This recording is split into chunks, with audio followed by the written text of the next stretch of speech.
Hello bikers, আমি শুভ্র। অনেকেই আমার কাছে জানতে চান আমি কি বাইক চালাই, আর যারা জানেন তারা জিজ্ঞেস করেন যে কেন আমি এই বাইকটা চালাই।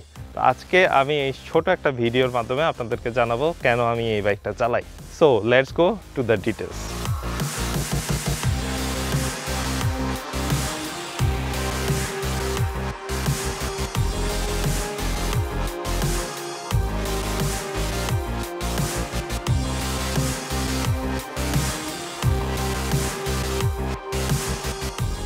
আমি এই বাইকটা কিনি 2018 সালের শেষের দিকে। আমার বাইকটা কেনার মেইন যে রিজন ছিল সেটা হচ্ছে কি এডিবি। সো আমি পার্সোনালি খুব এডিবির লাভার, কারণ আমি দেখি সবসময় যে ইউটিউবের যে ভিডিওগুলো যারা অ্যাডভেঞ্চার করে তাদের, যেমন BMW 1230 GS বা ট্রায়াম্ফ ট্রাইগার, যেটা আমরা ইন্ডিয়ান ইউটিউবার বা ব্লগারদেরকে খুব অহরহ ইউজ করতে দেখি। সো আমিও আপনাদের মতো একজন, আমিও ওদের এই ধরনের বাইকগুলোর একটা ফ্যান হয়ে গেছি ভিডিও দেখতে দেখতে। বাংলাদেশে তো হায়ার সিসির পারমিশন নাই, তো এই বাইকটা যখন আসলো তার আগে থেকে কিছুটা রিসার্চ করা আরম্ভ করলাম। দেন আমি এই বাইকটার দুই তিনটা যে রিজনে আমি কিনেছি সেটা বলি। এক হচ্ছে কি, আমি প্রচণ্ড পরিমাণ টর্ক লাভার, অর্থাৎ আমার টপ স্পিড বা হাই বিএইচপি আমার খুব একটা ম্যাটার করে না, কিন্তু টর্কটা ম্যাটার করে। টর্কটা হচ্ছে কি, আপনি অ্যাক্সেলারেট করছেন, চাকায় কীরকম পাওয়ার গ্র্যান্ডটা পাচ্ছেন, একটা টানটা অনুভব করছেন। সো আমি এই ধরনের একজন টর্ক লাভার। আর সেকেন্ড যেটা, সেটা হচ্ছে গিয়ে আমি খুব আরামপ্রিয় মানুষ। যখনই বাইক চালাই আমি বাইকটা থেকে ট্রাই করি আরাম খুঁজে নেওয়ার। সো এটার যে সিট বা সিটিং পজিশন, এটা খুবই কমফোর্টেবল একটা পজিশন, এবং আমি চেষ্টা করেছি এর সাসপেনশনে কিছুটা চেঞ্জ আনার, যার ফলে এটা আমাকে বেস্ট একটা কি বলবো কমফোর্ট দিয়েছে রাস্তায়, বিশেষ করে হাইওয়েতে। খুব একটা বেশি হাইওয়েতে যাই না, কিন্তু যখন যাই just like a feel of, আমি মনে করি যে আমি সোফার উপর বসে আছি।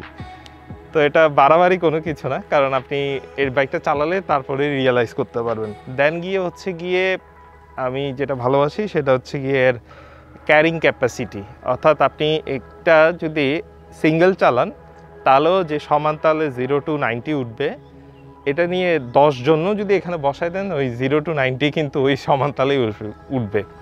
আমি এটা প্র্যাকটিক্যালি পরীক্ষা করে দেখেছি, যে পিলিয়ন নিয়ে এবং অনেক ধরনের মালসামান নিয়ে এটা চালানোর, এবং আমি এটার সাথে আমার পিছনের র্যাক আছে, সাইড দুইটা প্যানিয়ার আছে, এইগুলো নিয়ে একসাথে ফুল লোড করে তারপরও টেনে দেখেছি। কিন্তু 0 to 90 পর্যন্ত আপনি এটাতে এক টানে খুব ভালো স্পিডে, এবং অন্যান্য বাইকের তুলনায় বলবো আমি সমান তালে, স্পোর্টস বাইকগুলোর তুলনায় খুব একটা বেশি পিছিয়ে থাকে না, একদম নেক টু নেক লেগেই থাকে।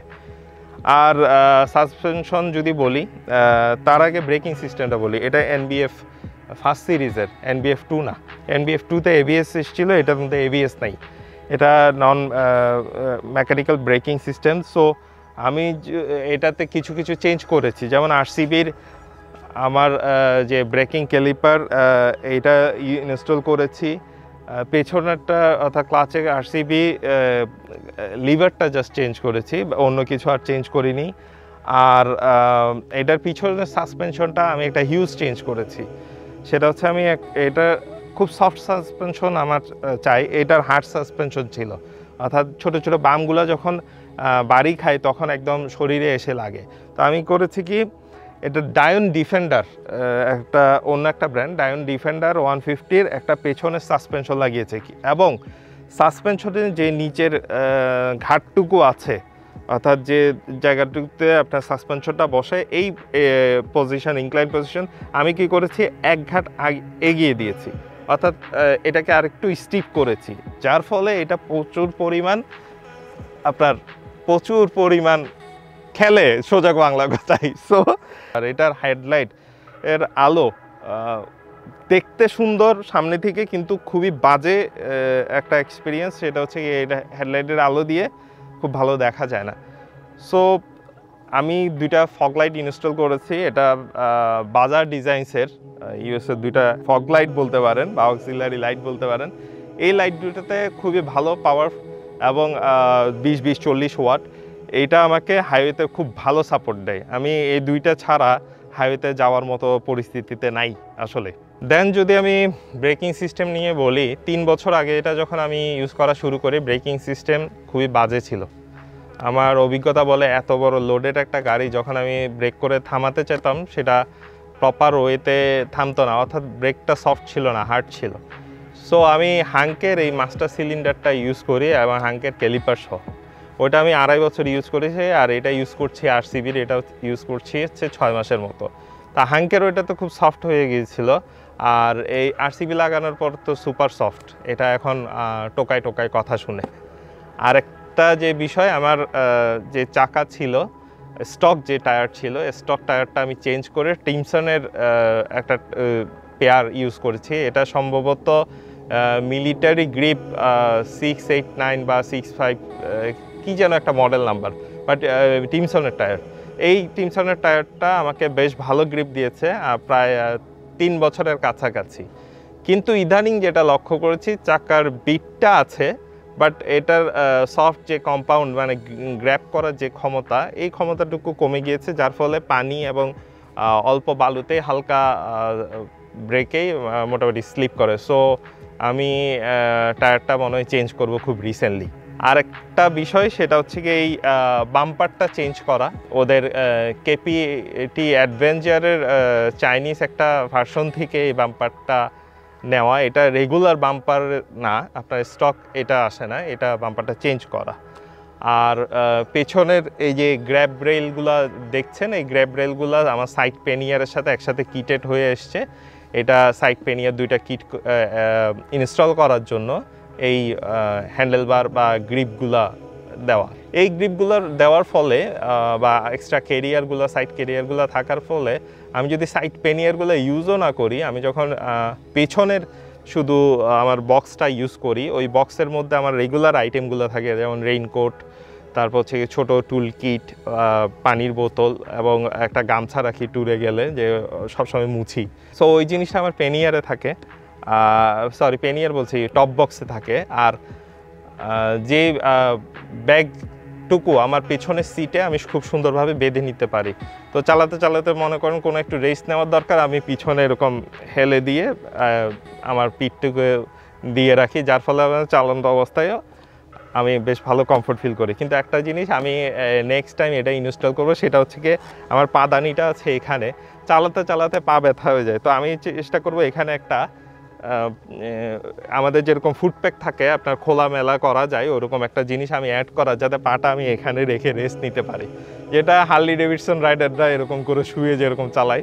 আমার ইচ্ছা আছে এটাকে এরকম বানাবো, এবং I am going to buy next KPT, যেটা 4 বাল্ব, এটা খুব সুন বাই করব। এটা থেকে যদি আমি মাইলেজ ক্যালকুলেশন করি, 28 থেকে 32, হাইয়েস্ট গেলে 35, তাও খুব কম, 28 থেকে 32 অ্যাভারেজ ধরতে পারেন।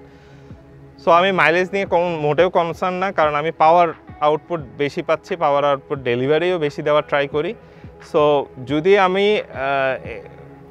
ঘোড়াকে সেরকমভাবে ইউজ করতে চাই, ঘোড়াকে খাওয়াতে হবে, এই কথাটা মাথার মধ্যে ঢুকাই ফেলেন।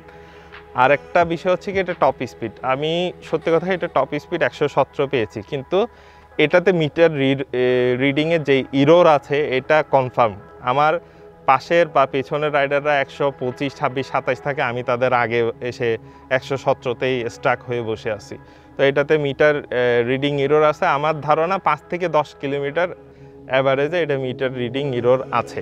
আরেকটা বিষয়, আর যদি এটা চিন্তা করেন যে এটা একটানা কতক্ষণ রাইড করা যায়, সো আমি বলবো আমরা এটা নিয়ে তেঁতুলিয়া থেকে টেকনাফ রাইড করেছি, অর্থাৎ ঢাকা তেঁতুলিয়া, তেঁতুলিয়া থেকে টেকনাফ, টেকনাফ থেকে আবার ঢাকা, এবং এটা নিয়ে আরও অনেকগুলো রাইড করেছি, যেটা ম্যাক্সিমাম টাইম আপনি অনেকক্ষণ চালাতে পারবেন। অয়েল লিকুইড করলে ইঞ্জিন হওয়াতে ইঞ্জিন হিটিং ইস্যুটা একটু ঝামেলা কম, কিন্তু এটা হাইওয়েতে কথা বলছি। যদি আপনি ওই ঢাকা সিটির জ্যামের মধ্যে স্টপ অ্যান্ড গো করেন, মানে খুব জ্যামের মধ্যে চালাতে হয়, তখন হিট হয়, তখন ভালোই হিট হয়, এবং আমি মনে করি এটা ন্যাচারাল। আরেকটা বিষয়, প্রথম দিকে আমার CDIর একটা প্রবলেম ছিল, সেটা হচ্ছে কি অতিরিক্ত হিট হয়ে গেলে সেটা অটোমেটিক স্টার্ট বন্ধ হয়ে যেত, স্টার্ট নিতে চাইতো না। তা এটা রাসেল ইন্ডাস্ট্রিজ থেকে আমরা যখন সার্ভিসিং করাই, তখন এই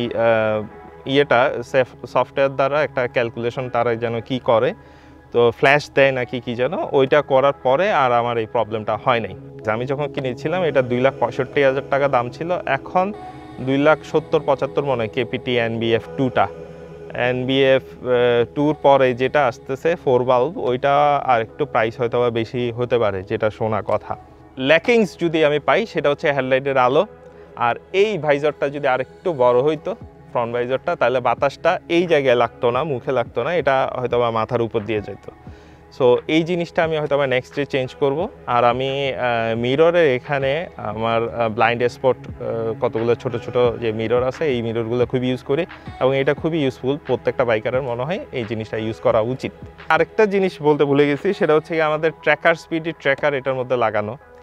সো আমি এখানটা মোবাইল থেকে বসেই এই বাইকটা কোথায় আছে, কত স্পিডে চলছে, এই জিনিস সম্পূর্ণ দেখতে পাই মোবাইল থেকে বসেই।